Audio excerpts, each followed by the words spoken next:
Okay, here with Joel Trumbo. Is that how I say your last name? That's correct. Okay. Twitter handle being a homely house or the last homely house. Um, so Joel, you and I don't know each other at all. This is our first interaction, aside from a couple tweets. But I've followed you for maybe a year and a half, 2 years. Have loved everything I've seen that you posted on X, all the things that you seem to be for, and the way you live your life. And we interacted over a conversation I had with Jordan Hall a couple months ago that you ended up watching and felt resonated with you, a lot of the things that we were talking about. And so I just, wanted to take the opportunity to chat with you. I think I have a lot to learn from you and the way that you father your children, husband to your wife, and run a school as well.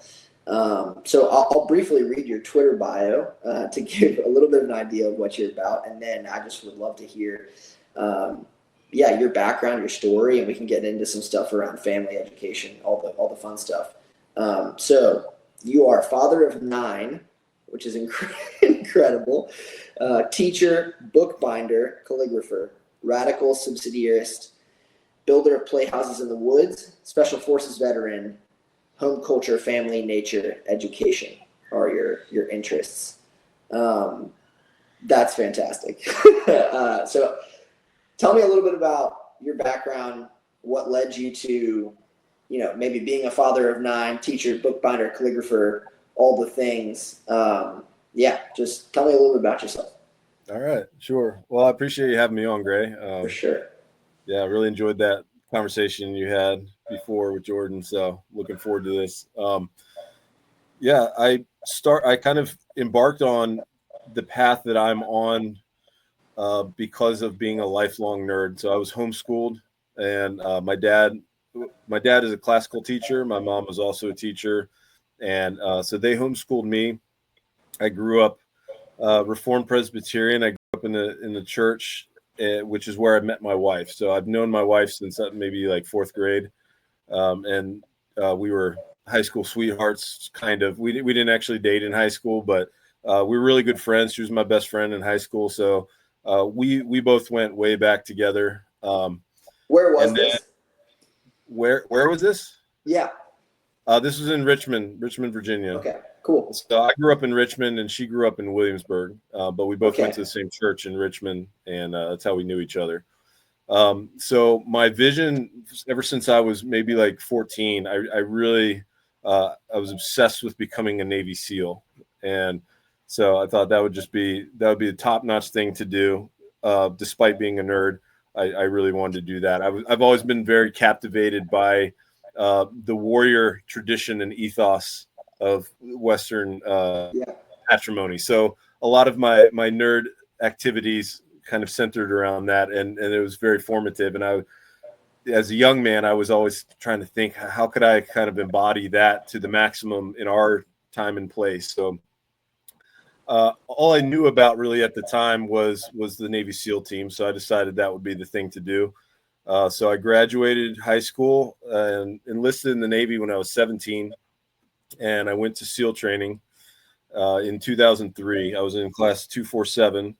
I had a really catastrophic heat injury there and ended up getting med dropped and sent to the fleet. So I was on a ship for a couple years after that, which I hated. And so the whole Navy story is a long story. Basically, during this time after SEAL training, when I was on the ship, was when I started dating my wife and proposed to her, and we got married. So I was 19 years old when I got married. We started pretty young, but again, because we had a lot of that groundwork already in place from high school and before, we'd known each other forever. So it wasn't there was nothing particularly remarkable about it, despite being how young it was. It was a very natural kind of way to go at that point. So I got married young, finished out my time in the Navy, really did not like being on the ship. And because of the heat injury thing, the way the Navy's medical regulations were, I couldn't go back to BUDS. I couldn't do any like Navy SEAL or EOD, any of the things that require being on dive status because of the heat injury. But luckily, the Army did not have the same qualms or medical standards. So heat injury is not a problem over there. So I switched over from Navy to Army in 2008. Excuse me. And I went through the pipeline over there to the 75th Ranger Regiment, which, because I was a little bit higher rank, I had to do a lot of the schools in sequence that are sometimes spaced out. So it ended up being almost a year, pretty much a year, from when I joined the Army to by the time I finished Ranger School and got to Ranger Battalion. So then I served out. Did you do any of that training at Fort Bragg? No, this was all in mostly at Fort Benning. Okay, I'm from Pinehurst, North Carolina, which is right next to Fort Bragg. So anyways, grew up right there. So just curious. Yeah. No, I did everything, the infantry school and airborne and Ranger selection, Ranger school, all that's at Fort Benning primarily. Okay. So I did a couple other schools in the Army that were out and about at other bases, but primarily I was at Benning. I was stationed at Benning afterwards in 3rd Battalion. So I started deploying there. I did four combat deployments in Ranger Battalion in Afghanistan. I had done 2 deployments in the Navy that were, just kind of floating around on the ship. But so that's my military background, and I really enjoyed that. I loved the environment of the special operations community. So when Ranger Battalion deployed, at the time we worked in with the task force that was Task Force 310, which was basically doing like all the night raids and stuff in Afghanistan, a lot of tier 1 targets. So we were integrated in with Delta Force and Dev Group in the Navy, and we were kind of splitting up missions and going out. So I got to do a lot of really, really fun, interesting things over there. I really enjoyed it. But at the time, so we were having kids ever since we had my first kid when I was in the Navy, and we just kind of going after that. To backtrack a little bit, I also converted to Catholicism while I was in the Navy. So my wife and I always wanted a big family, but we had not yet really, I had integrated like a family vision and my military career. These were almost kind of like 2 separate things at the time early on. And I was in my early 20s. So I'm kind of maturing and growing up into that and realizing like these things really need to be more integrated and primary, the family vocation.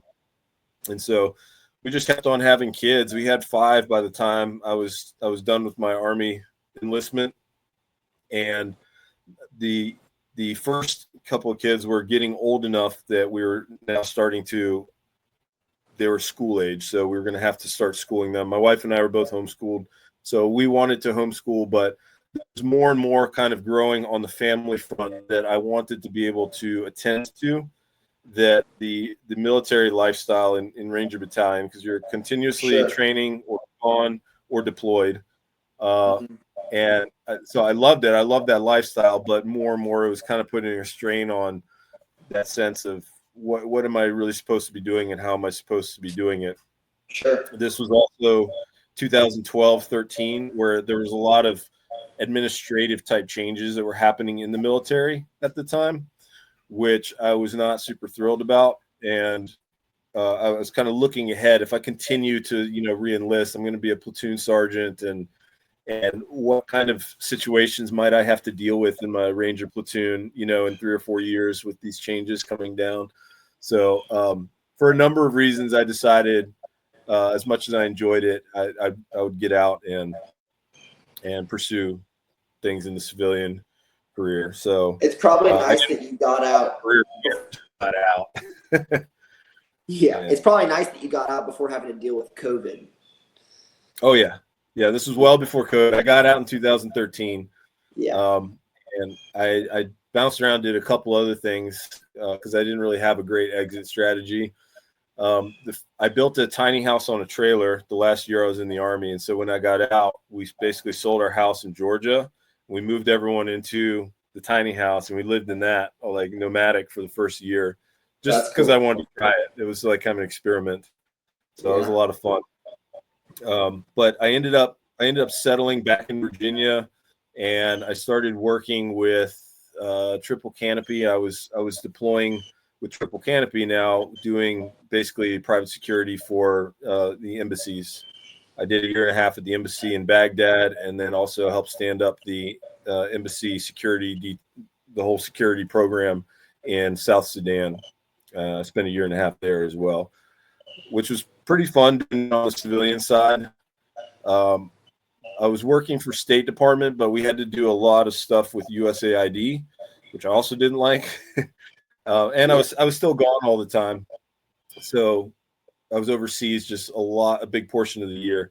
So I was trying to figure out how to bring. We're also homeschooling, and so I was like writing lessons and doing video lessons and stuff with my kids while I was in Baghdad and things like this, and trying to figure out how to do this. Like, there's just no good way to do this. I really wanted to be involved with raising my kids, educating my kids in particular, as they were getting older. It's not such a big deal when they're little, but at a certain point, you know, they really do require a lot more presence and input. And I wanted to be able to do that. So the last year that I was working in Africa, we moved to where we are now, which is in Shenandoah County in Virginia. And there's an awesome little private Catholic classical school in town in Front Royal. And so my kids were going to school there while I was deployed. Really liked the school. It was very aligned with kind of our vision. But that was the first time they'd gone to school, actually. We'd homeschooled them previous to that. So it was interesting and I enjoyed it. But then one of the teachers was leaving and they had a position open up.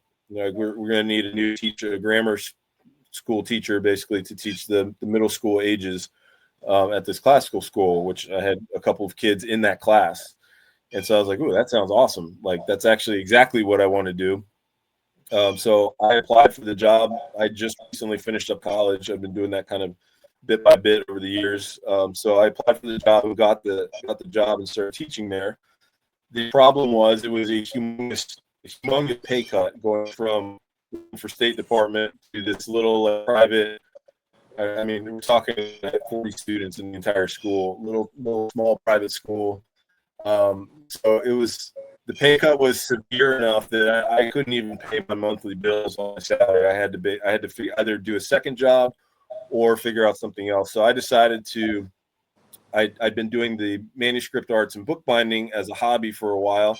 I decided to see if to just send it and let me see if I can do this as a side business and maybe make ends meet so I can teach. So that's how I started the bindery and the book arts thing. That was Tambourine Bindery. I started that 8 years ago when I started teaching, and it's been tight pretty well ever since then. But that allowed me to do it. I was able to kind of make it work where I was able to teach. So I taught there for 4 years, and then I helped them start a high school. And I did 2 years at the boys' high school, all boys high school. So I taught 6 years total, and then 2 years ago left that. We're starting we have a forest school on our property now for the younger ages, and eventually I would kind of like to start a classical school for middle school and up here as well down the road. So we're kind of gradually building up to that, and that's been the progression. So the book arts and the illumination and calligraphy, that was just something I've always enjoyed that I was trying to integrate in and see if I could use that to kind of stopgap and make my teaching career feasible financially with a big family. So that's how I got to where I am at the moment. Man, that's an amazing story. There's so many different threads. I'm interested. So, do you feel like your confidence in being able to step into teaching in a classical setting, do you feel like that came straight from the way that your parents educated you, like very, very classically educated growing up? And does that lead to you feeling, picking up something like calligraphy and that art, but also feeling like, oh, I can jump in and do this classical education that maybe now, and maybe tying in this third piece, you and your wife converting to Catholicism, which is not incidental to this whole thing, right? Like, it seems like the character of everything that you guys are doing, at least from the outside. I'm not Catholic myself. My wife and I attend a Protestant church, but it seems to me that the character of what you guys are doing is very Catholic in nature. And so Certainly informed maybe by it to a large degree, yeah. sure, yeah. And so that's not an exact question, but do you feel like it's your upbringing, being raised and educated classically, but being a Protestant growing up, and then converting to Catholicism and getting into both this artistic endeavor that becomes a side business and classically educating in the Catholic sense? Like, do you kind of see a connection there? Partially, it's a kind of conglomeration of effects, I think. To a large degree, yes, the classical education I had and the upbringing with my parents and being homeschooled in the way I was, it did equip me to a large degree, not necessarily academically, but like in completion. But what classical education does is it really equips you and sort of conditions you to be a self-learner, a lifelong somebody Yeah. who is full of curiosity, has the capacity to learn and retain things and understand things, and has coupled with the curiosity to pursue those things and to pursue them to a somewhat, to some level of mastery. I'm not claiming like I'm a master of all these things, but it's not merely sort of an incidental interest, like, oh, I looked that up or something. You actually want to have some level of command over these kinds of things.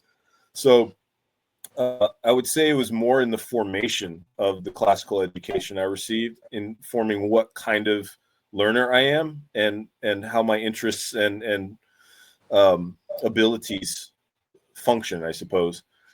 Coupled Yeah. that with also the special operations community, which is very similar in a lot of ways, because it's a very adaptive type of situation over there, and so you're expected to be able to perform to a high level, but to be able to be flexible. To be, if there's a problem, you have to be able to uh, apply a variety of skill sets and figure out solutions to things. So it's rarely simple or just handed to you like, here's the procedure, do this. There's a lot of input needed, so that those skills really work together with kind of the classical model of education.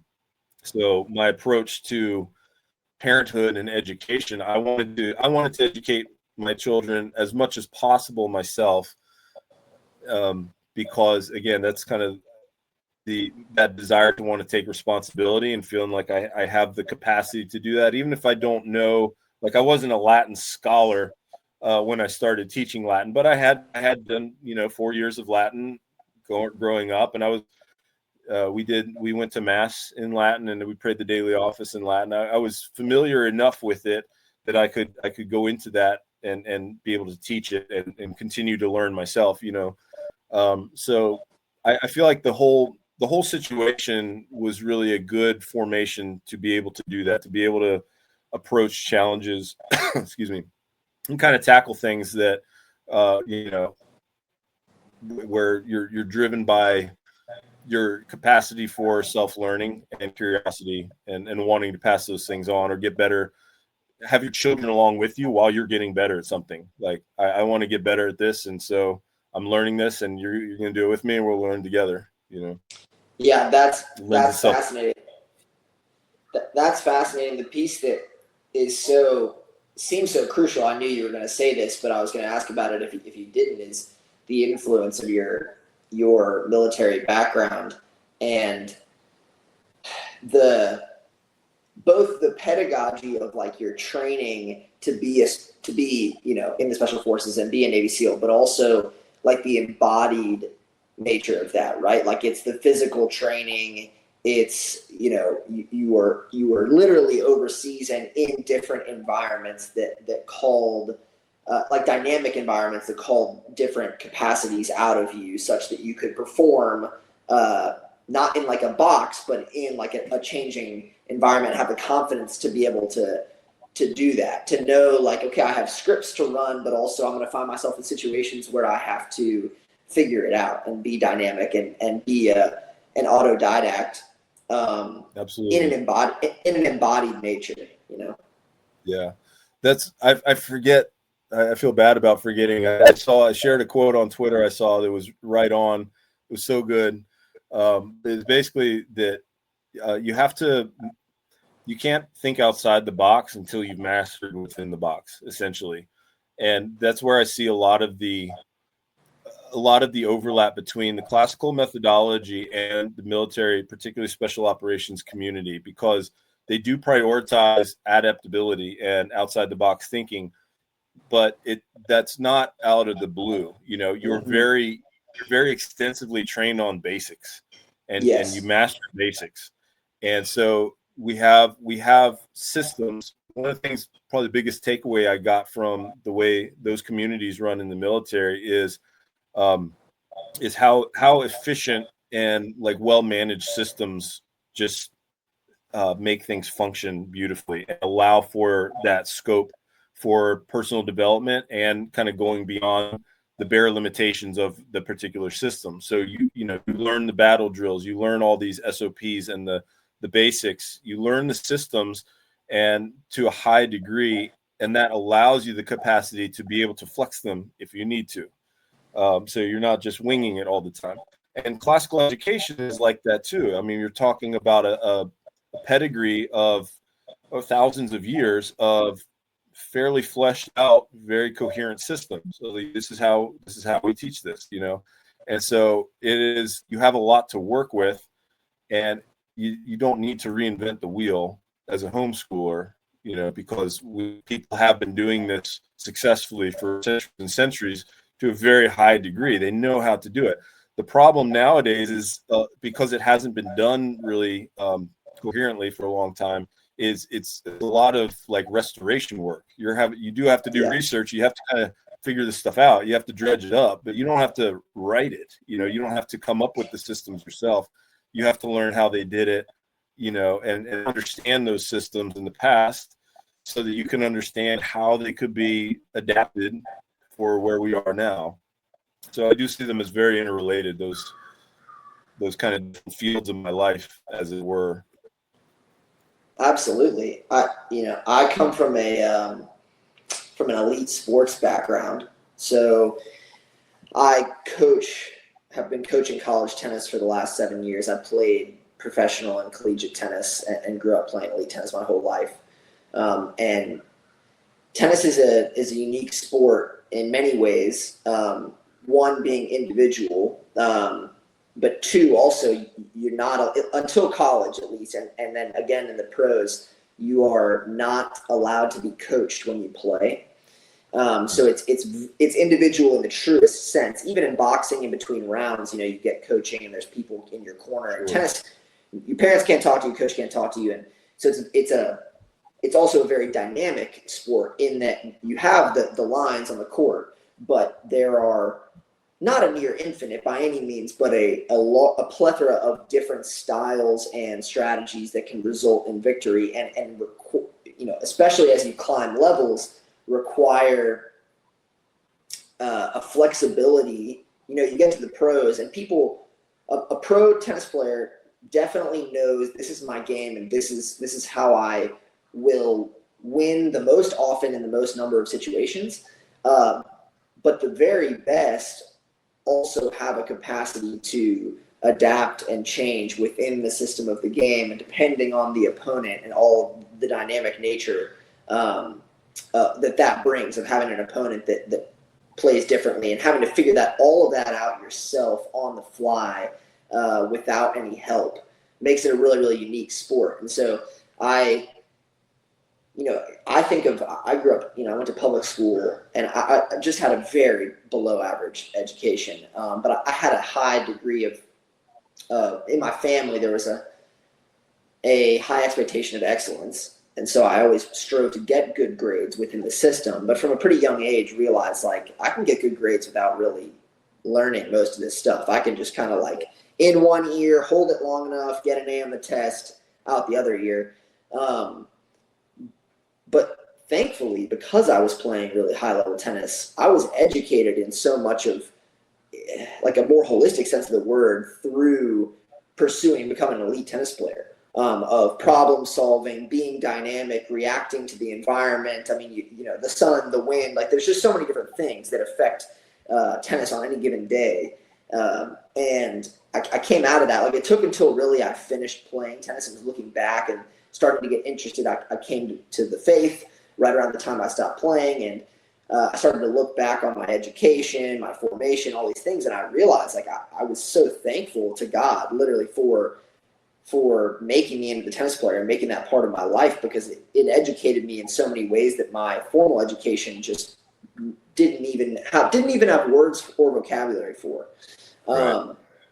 And so it's really, you know, your story, it's very, very cool to hear that you had sort of both sides of this. And it led you to feel like you had the capacity, maybe not the resources at a certain moment, but the capacity to go and, like you said, dredge up those resources and then feel confident in your ability to not just in a rote way, like implement those with your kids, but to say, okay, how do I take the best of the last couple thousand years of this tradition and implement them in a way that's relevant to my kids and our context and what they're, you know, the world we live in right now. Sure. And our family. That's really, really cool.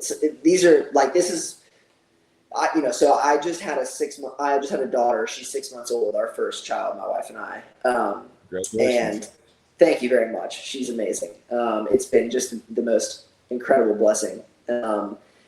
But it just has turned up the heat on thinking about all these things to 1,000 degrees. Because I'm like, man, I look back. There's a lot you have to figure out suddenly. Yeah. There's stuff you got to think of. There's stuff you got to think about and figure out. And I look back at like that story I just described for myself, and I'm like, man, like there were so many ditches that I did fall into, and other huge chasms that I could have fallen into. I was one step away from, and how do I not protect my baby girl from the world, but how do I most effectively and holistically prepare her and form her or participate in her formation in such a way that she can, you know, go out into the world in 18, 20 years and as a whole human being in right relationship with God, capable of taking on the world, you know, in dynamic relationship with God and the world, you know. Right. A person of character. And that's what I've like, man, seeing what you've been posting, now hearing your story, like these are the things I've been circling, and it seems like you are on a similar mission with your kids. So I'm curious, the other thread that kind of comes up, you mentioned that from a young age, the warrior ethos was fascinating to you. Like you said, that was like kind of a target first of the nerdiness, and then led you into deciding to step into the military, and then obviously shapes the way you educate your kids. So I'm curious, there's a lot of ways we could sort of go with this, but you know, you listen to my conversation with Jordan, we were entering into this conversation about this moment in time, culturally, civilizationally, and then into the specifics of education. We had one more conversation recently that I should have sent you, but I will after this, more specifically on education, within this frame of spiritual war, 5th generation warfare, right? Mm-hmm. And you very much come directly from that kind of background and have seemingly had that kind of ethos and frame for viewing maybe not your life in particular, but life more in general for a long time. So I'm curious, as you are on this journey of educating your kids, like how does that play into the both your view of educating your kids in this particular moment in sort of history and civilization and our American culture, but also even in the form of the way that you integrate, you know, the lessons from the military and all these things into that education? Yeah, I would say my answer to that, as far as I understand your question, would be primarily cultural in terms on several different levels. so you kind of we begin with a home culture, and as a homeschooler, the educational culture is really just an extension of that. It's not something different from that. And but we're also inheritors of, higher spheres of culture as well. Christian culture, we have our ethnic culture, and so all these things kind of work together.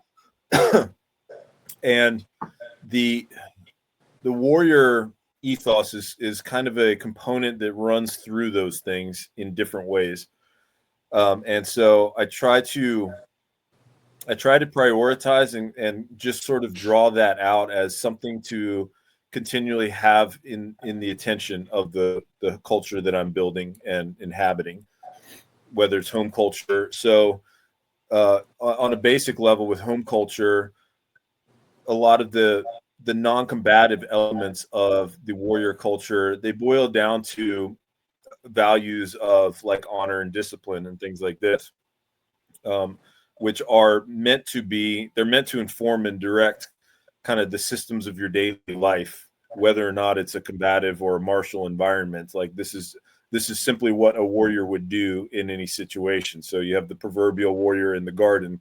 He's going to have a well-attended and orderly garden, because that the part of it is that discipline and order.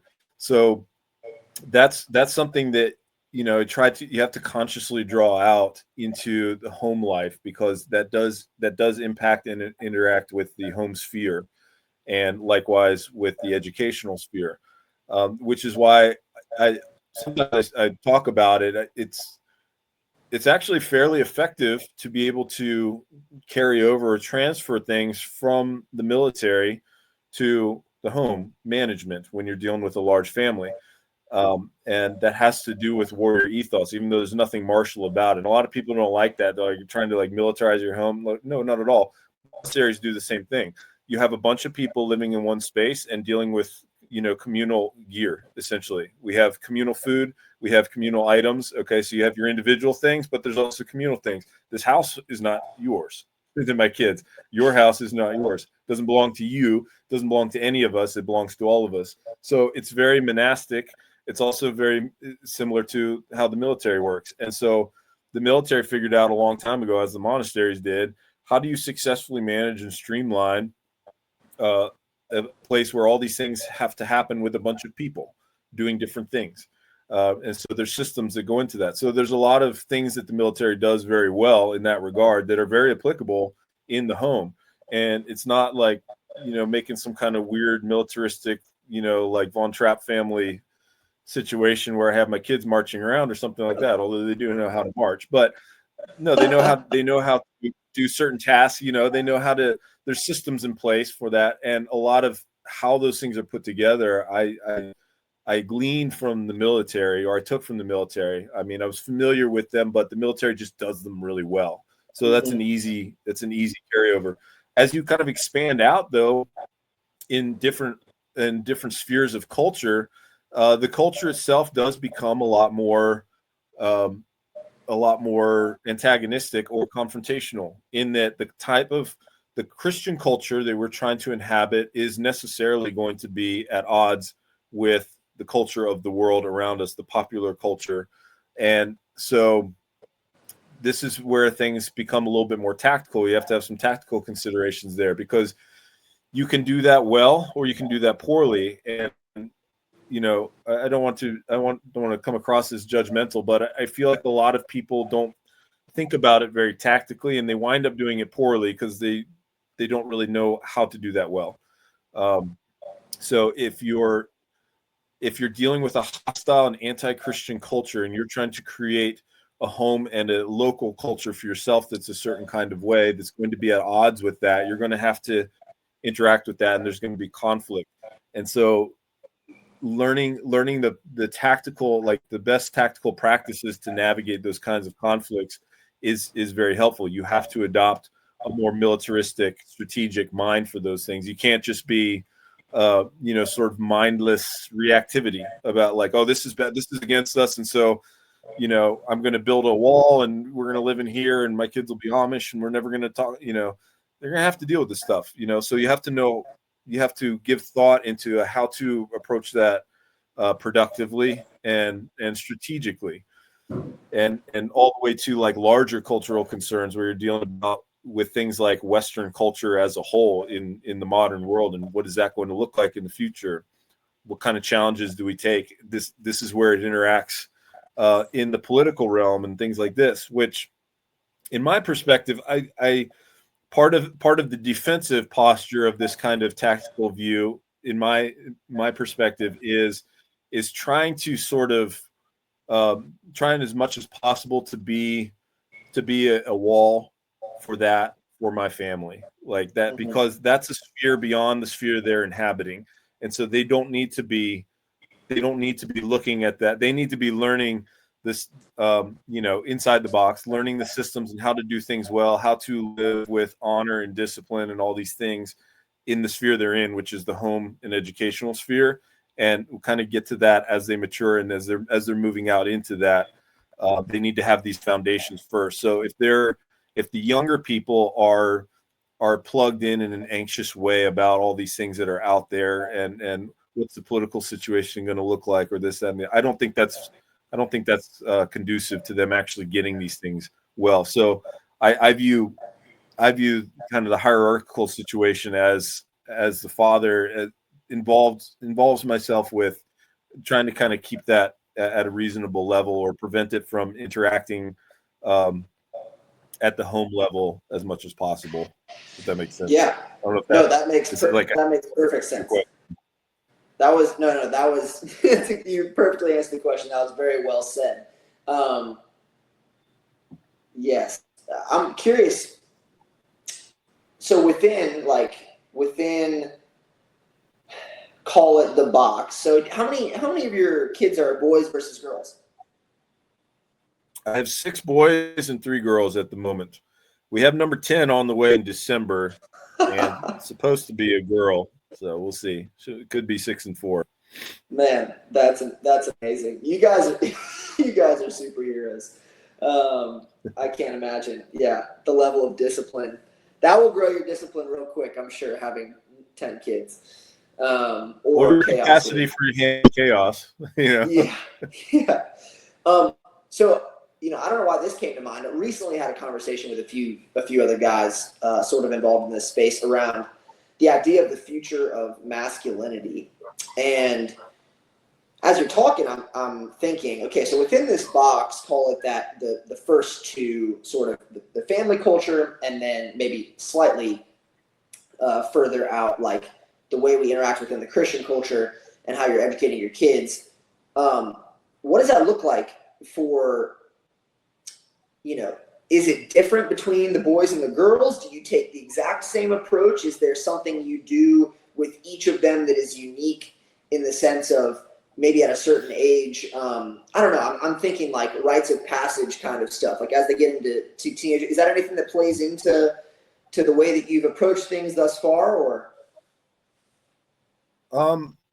Yeah, somewhat. That's kind of folded in more so with the boys, because I think that's I think that really is something that's a primary psychological need for young men. And as far as I understand them, I don't think it is a primary psychological need for young women. They have a different kind of version of that, but it is something that is really it's properly delivered by women. It's not something I can really interact with, I don't think. So as far as that, and vice versa, I don't think that homeschool moms trying to do things to make their boys manly is necessarily the best strategy. There's a lot of stuff it does need to come from a man, not necessarily the father, although ideally, but as far as enculturation into a sort of a virtuous masculinity, you have to have virtuous exemplar males, older males, who can sort of initiate them into that, who can model that for them and help them navigate it as they are maturing to the phase where they're going to be responsible as an individual. I think a lot of the difference has to do with responsibility, because a big part of the masculine ethos is I would say, a much higher level of individual responsibility as you mature into that. So when you're the man, you will be responsible for yourself and others, you Mm-hmm. know, and it's sort of there's a degree of like the buck stops here level of responsibility, and this is Sure. on you. You're going to succeed or fail, and that's not quite the same for young women. The level of responsibility that is expected of them as they mature into culture is going to be a little bit different, and Yep. so there's always the sense that if they need help, or if they have the capacity to kind of get that from elsewhere, whether it's their family or their father or a husband or something. There's kind of another layer of defense that they can, or other women in the community, which is kind of ideal in my mind. There's other layers for them that they can. That's not a given for men, though. And so as far as the acculturation thing, we're trying to build that as much as possible as men. So we want to know good men. We want to raise our sons around good men and have them also, so we can build as much of a community as possible. But a lot of that handover it does happen in that way. So I do some of that kind of consciously with the boys. A lot of it's just folded into our lifestyle. So we do, just for school, I mean, we do we do like early morning, first thing PT, just like in the military every morning. They do things like that. We do weapons training. So there's different kinds of things they do that would fall in that kind of traditional vein of like, what would a young man do to prepare himself to be a man? But there's a lot more to it than that. And so knowing other men, they've done like little mini apprenticeships, basically, where they're going and working with local guys we know for free, essentially, to learn. And that's partly skill building, but it's partly enculturation of kind of learning the proper modes of interaction Mm-hmm. with. And we're fortunate to live in a kind of a small rural community where there's a good amount of opportunity for that, and there's not too much to worry about in that regard. I don't have any good answers for people who are in situations where they don't have access to that. Like, Sure. I feel like you do kind of need that stuff, and we're fortunate to have that. So, yeah, there's older men up the road there's farmers around here, and mechanics and things like that, our neighbors. So the boys have the opportunity to go and do that quite a bit, and I think that's very important for kind of helping them round that out. So, just your family is not the only sphere they have in that regard. Yeah, yeah. The communal piece seems key. That was going to be kind of like one of my next questions was what that looks like. You elucidated that really well. Like, what would you say? A fair amount of the community that you guys interact with on a daily basis, you guys go to church with, like, are part of your church community, or not so much?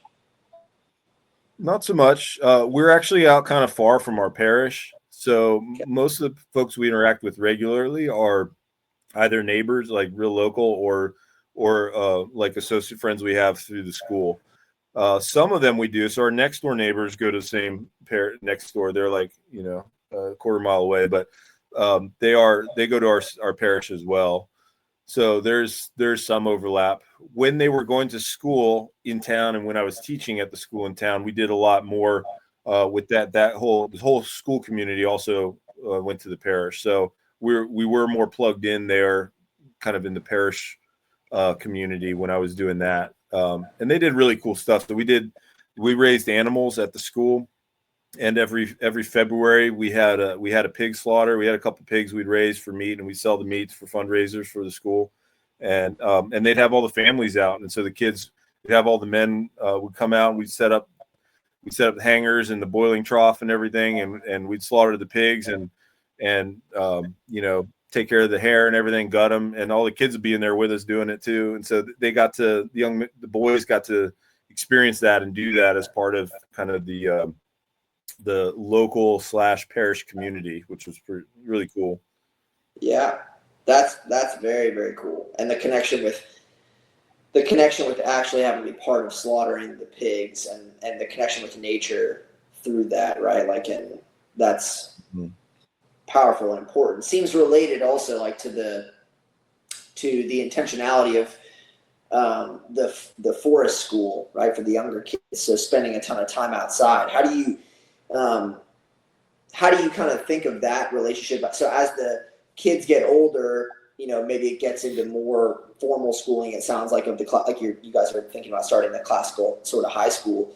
But how have Yeah. you thought about with the younger kids, specifically like the forest school? I mean, kind of what does that look like? It seems like I've seen you post a fair bit of kind of storytelling, and I mean, it honestly sounds great. I'm like, I'd love to go back and go to your Yeah. forest school as a kid. No, it's honestly mostly just outside play. For the really young, the preschool and like kindergarten ages, like 95% of what they're doing educationally is physical formation. Like they're literally learning how to move properly and doing that in a natural environment. Because there's a lot of components to that. It's not a simple kind of like PE class type thing that you can teach. You actually they have to climb a bunch of stuff. They have to develop intrepidity, confidence, things like that. So they go through the creek, they get wet, they climb trees, they fall off stuff. We climb rocks sometimes. They're swinging on things. And it's at this young ages, the actual learning process and capacity is so closely tied into the physiological, like what they're doing with Yeah. their bodies.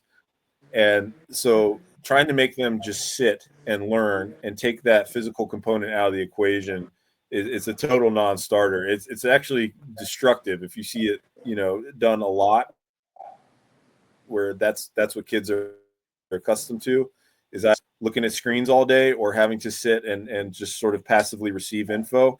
And they're not just physically underdeveloped, they're intellectually underdeveloped, because their whole like cognitive function is tied in with this physiological development.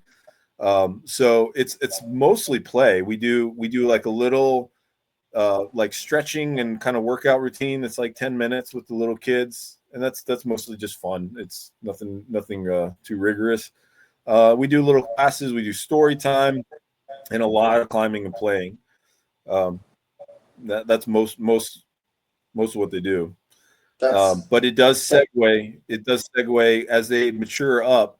It actually segues delightfully into sort of the more formal schooling, and particularly a classical education model, um, because the fundament one of the fundamental principles in like Catholic philosophy, I'd say it really is Christian philosophy in general, but um, that's in my view very kind of underappreciated, is the principle that grace perfects nature. Um, so you actually, everything has to start at a natural level, and then grace is what transforms that and perfects it and makes it divine. And so, even like the idea of being a virtuous person, you can't magically become a saint by just being a horrible person, and then like giving your life to God and then you're transformed. You have to become a virtuous person. You have to like naturally develop virtue, and grace is what takes those things and makes them what they should be. You're not going to get them delivered to you, handed to you full and complete and intact. It's a organic growth process that grace completes. And it works the same way with education. You don't know or understand anything in totality. I can't just hand that to you. But what we can do as educators and parents is create an environment where our children are naturally being accustomed to how to learn. They're exposed to nature in a very deep and significant way, that is going to foster a continuous intellectual curiosity, a familiarity, and all these kinds of things that work together and compound. So the education process is like it's a guidance system. It's not a delivery system. I'm not handing you a bunch of stuff. I'm leading you through like this vast spectrum of things that is available to you. And you learn about that when you're out in nature, because that's it starts with adventure and wonder. Every time the kids go out in the woods, because they're unfamiliar, it is an adventure. They don't quite know what's going to happen, but they learn. And that's what education is. And so if you start them young with like learning to look at life and education in that way, that everything is a series of adventures. And so what we're doing is just figuring out how to pursue those adventures well, how to do that well. And there's failure involved in that. The first time you try something, you try climbing this for the first time, you're probably going to fall. And you have to do that. You have to fall several times so that you learn how to get good at it. And then you learn things like risk mitigation. So rather than helicopter parenting and trying to make sure that they're always safe and nothing harmful can ever happen to them, instead teach them like, yes, there are harmful things, there are dangerous things, and here's how to be careful. Here's how to mitigate that. Here's how to deal with them responsibly. And you learn that, as with everything, you start small with things like, okay, if you see a snake, don't touch it at first, but you're going to learn what the snakes are as you mature, and gradually you'll get to the point where like, oh, that's a black snake, and you can go pick it up. It's fine. But initially, you're just going to leave them alone. Don't even mess with them. Yeah. So yeah, it really overlays onto the whole pedagogical and maturation process. Yeah, I mean, you can so clearly see that relationship between, like you're saying, the kids learn to view or learn to be comfortable in navigating something like the woods and all these various things that can happen, and to love that adventure and the joy of learning how to navigate those environments. And then relating that, like, it's just so clear you can relate that to the later, you could call it the intellectual jungle, right? I mean, your formation and learning how to navigate. Like, I think of sometimes the way I think about like just intellectual endeavors is, I often don't understand, or I didn't used to understand why so many like committed and avowing Christians seem to be scared of other ideas, whether they be other intellectual traditions, religious traditions, or even within the Christian tradition, like anything that's not like very clearly defined in a box and not scary. Let's not talk about it, or let's just disavow it, or rather than taking an approach that I think you clearly see, people like Tolkien and Lewis, Barfield, like the Inklings are a great recent example of like, no, we can actually mine the entire world, the entire jungle of the intellectual, of intellectual possibility for those nuggets of truth, wisdom, goodness, that we find that might not be like within the clear lines of Christian orthodoxy. And it's always been like, man, I feel like that's such an obvious kind of idea, but people seem so scared. And it's like, man, if you're on the positive sense, if you're a kid who is raised learning how to navigate the physical jungle, you're probably going to have the cognitive whereabouts to also sort of relate that to, I can navigate the intellectual jungle just as well. But there is a right way to navigate it, right? It's not like there is not a proper way through, but you don't have to be scared if you feel confident in your ability to navigate the complex jungle that's out there and recognize a snake that's poisonous or a black snake that you can, handle and have some fun with, Sure. Yeah, no, that relates to that that strategic thing I was talking about earlier in terms of how do you approach these things? Is this just is your only sort of sensory system telling you like this is a threat, and so it's immediate reactivity, fear, shutdown, defense, which, I mean, that's an understandable reaction, but it's a very limiting reaction. In most cases, it's uncalled for. Like the fight or flight response is a very useful response, but in 99% of cases, it activates when you actually don't need to do either of those things. And it's the same way on the intellectual landscape, where there's a lot of things that have, and again, if you really understand, as I think Lewis and Tolkien and those guys did, that principle that grace perfects nature, then you understand that anything you come across in the natural world, and that includes people in the natural world, philosophies and traditions which grow from the natural world, they are they are regionally or temporally reacting and responding to nature as they perceive it.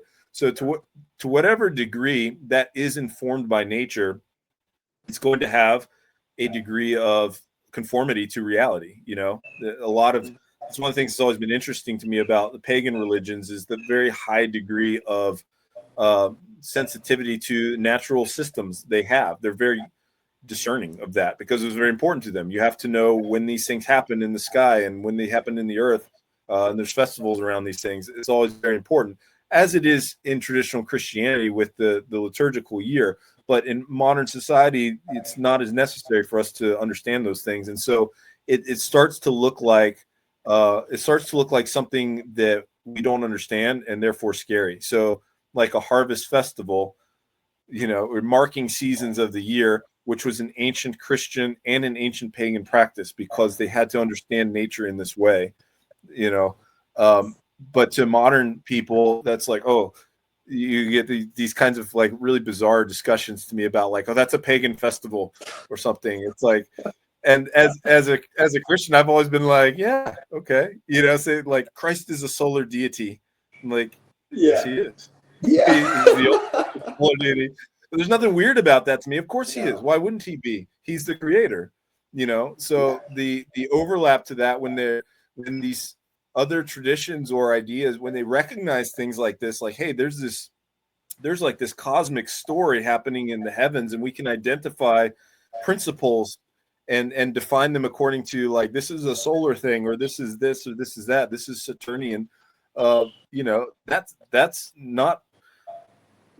based in reality. That's based in nature. And so, if you're a Christian who understands things well, at least if you understand how to navigate things, if you understand how to think and how to interact with things, you can look at that, recognize what is there that does comport with reality, and also distinguish what is an accrual or something that's maybe an aberration, or I don't want that, or that's not helpful, or even inaccurate, or possibly dangerous. But you're gonna get a mixture of all kinds of things in there, and being afraid of anything that's related to the natural world or a tradition that grew out of the natural world in some way or another, I think is kind of, it's tactically unsound in my mind in terms of interacting with the culture, and it's not helpful. It's really not. No, it's not. It's also a recipe, like within this, what we're talking about, like educating your kids. If you say your goal, like I want my kids to be robust, like let's say we're just talking very narrowly, like, man, the most important thing for me is that my kids end up being robust Christian believers as adults. Oh, let's set the other things to the side, right? Like tactically, it is very unwise to raise your kids, or for you to model, but also to raise your kids in this constantly defensive and scared posture, because they will then run up against something like you're talking about. They will see truth somewhere else, and they will think, oh, it's at odds, and it's an alternative to my Christianity. And so if I see truth over here, then my Christianity must not be true, rather than like having this not having a fight or flight response at seeing something different and being able to recognize the truth and the goodness. It's like, again, tactically, the strains of the church or the direction of Christian theology or formation that has failed to appropriately teach the theology of Christ as Logos and what that means, like what it means for Christ to have been, to be the Word and the Logos, and what the proper, like even just what it means. Like so many Christians would read that and not even know what to do with the word Logos. But like if you can be educated in like really what that means, you will no longer be scared of any of what, you just won't be scared of reading any book or any of these things, because like Gerard Manley Hopkins, right? Christ plays in 10,000 places. It doesn't, he's there. So no, that's fascinating. Well, man, I don't want to take too much more of your time. I really appreciate you giving me even this much. Yeah. I'm happy to. I did want to jump in on what you just said, because it reminds me, I think a lot of the marital imagery in Scripture, as in my own sort of process of the faith, from a young man, a Christian, a Protestant, and then into a Catholic, my relationship with and understanding of God morphed through various stages, and those stages were defined by my natural relationships to a large degree. So when I was a young man, I understood God as a father, and it was but it was a particular kind of understanding, and it was kind of scary. It was like he's he's always looking over my shoulder kind of thing. And so I had that healthy, I think it was mostly healthy, fear of God as a young man, as the father who's the judge. He's the evaluator of how well you're doing, and he's here to bring the hammer when you're not up to snuff. And so it was like a particular instantiation of father. Well, then when I proposed to my wife, and I was in the process of preparing for marriage, and then when I was first married, like a whole different side of the faith opened up to me, which is the marital theology of Christ as the spouse, because then I was going to be a groom, and I had a woman that I love passionately, and like with everything, and so understanding the relationship of God to the human species in that light, it totally changed. Now, like, so, okay, now I understand. I have a sense of like a whole different side of the love of God. My relationship is now totally different because I'd entered into that space in life. Then I became a father, and once again, I understand God as a father now, but from the other side, and it's very, very different than how I understood him as a father when I was on the other side of that. So, um, that's what I mean with like grace perfecting nature. The faith is teaching you what all these things mean. Everything is about the logos. Everything is about God and how reality works, and we learn that through nature. But uh, what we learn through nature, the light that shines on that is the light of revelation and the faith, and that's what like shows you what that is. So you can have the natural experience of falling deeply in love with somebody and wanting like the total commitment to that person as your spouse. But when you then can relate that to the spiritual realm and understand that this metaphorically applies to God and humanity, and you can understand things in that light, and so then it just opens up things in a very big way. And so that one in particular, when it comes to how we approach the faith, if we are meant to approach it like a wedding covenant, a wedding relationship, which I believe we are, there's a stage at which you are to present yourself to God and have that act of total self-giving to God. And this is fundamental to a really strong faith. And so just like with the spouse, you choose a spouse, you're choosing something that you desire, you're choosing something good. It's not a defensive, like I'm scared of everything else and I'm not choosing all these other things. Now, like by effect, you are not choosing all these other things, but because you choose one woman, you are in effect not choosing all other women. But it's not because you're afraid of them or there's some kind of threat to you, although you got to watch yourself, they could be. But like ideally, if this is in its like spiritual form, this is how it works, right? This is the woman I choose, and this is what it's for. And it's like it's godlike, it's very divine, and life comes forth from that. And so if you approach the faith in the same way, like I'm a Christian because this is beautiful to me, because I choose this, I see all this goodness and truth in this, and I'm going for that, and I'm trying to make my life correspond to that in every way as much as possible. And if you spend your energy and your attention doing that, and you're not worried about all these other things that are a threat to that, they're not really a threat to that if that's what you have going on. Who's Yeah.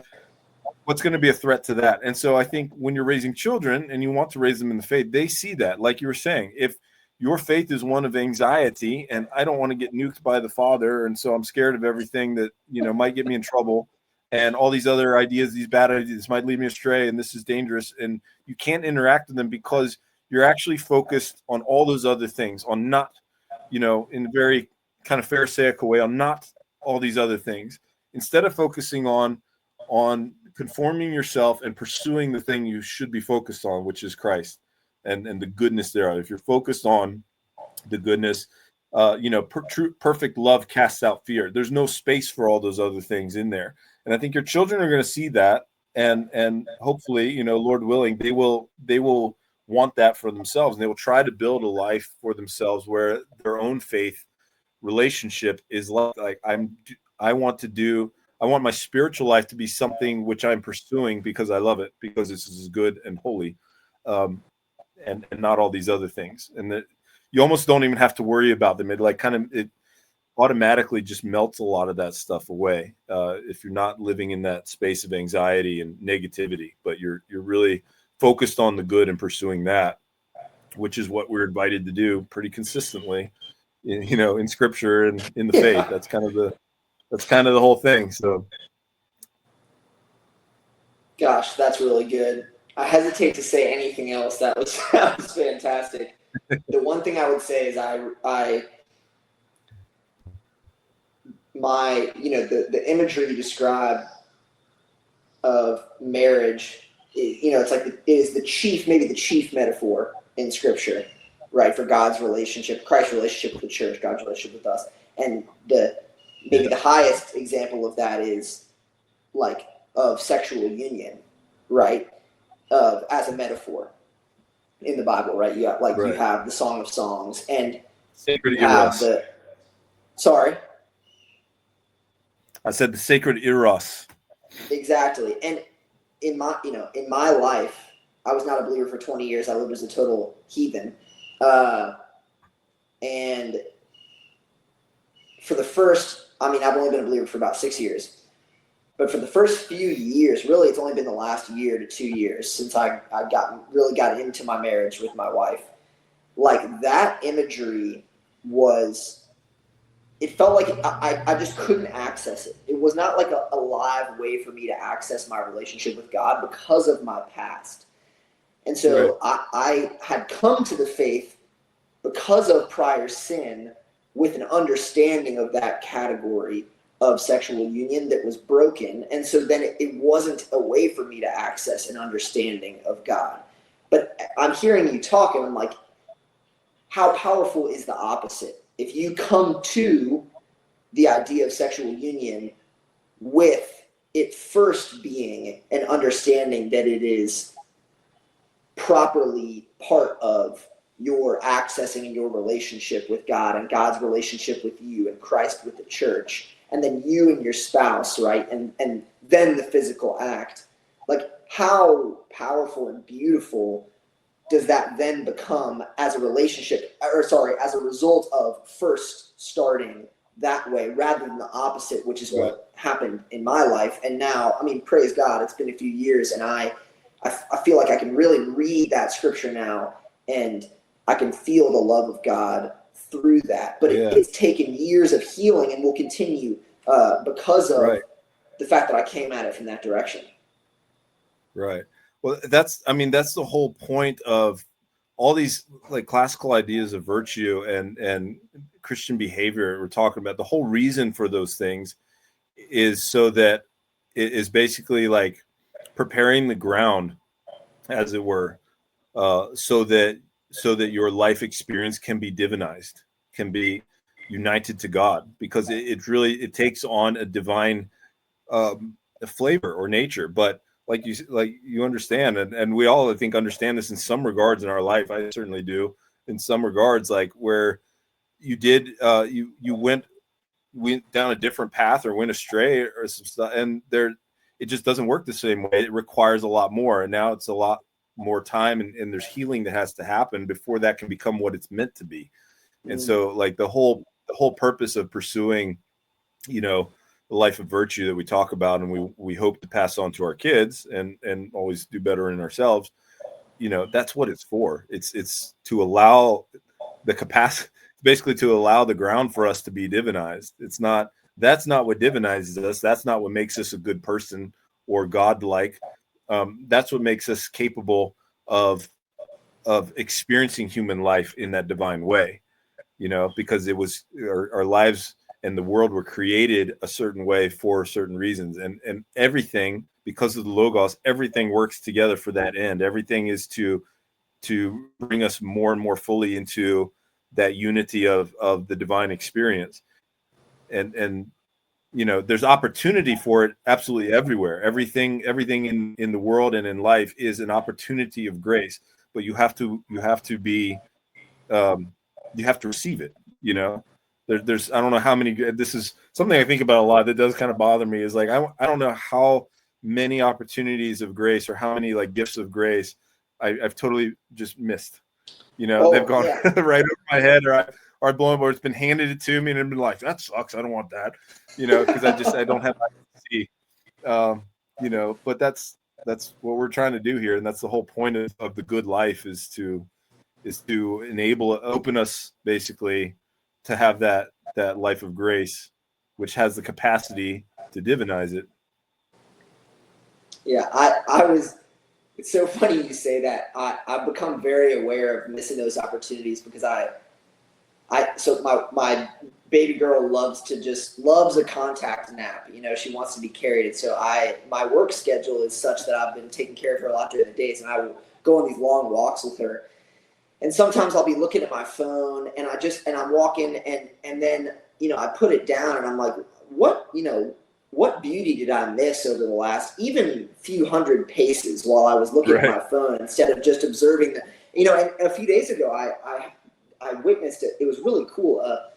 A squirrel. I imagine a mother squirrel carrying her baby in her mouth as she crossed the road and then climbed this live oak tree. And I stood there and watched as she went along the branches and hopped over to another live oak, all while carrying her baby to find her nest. And it just was like the most, it was just beautiful. And yeah, I'm like, how many Squirrels of those doing the same thing you are with the kid.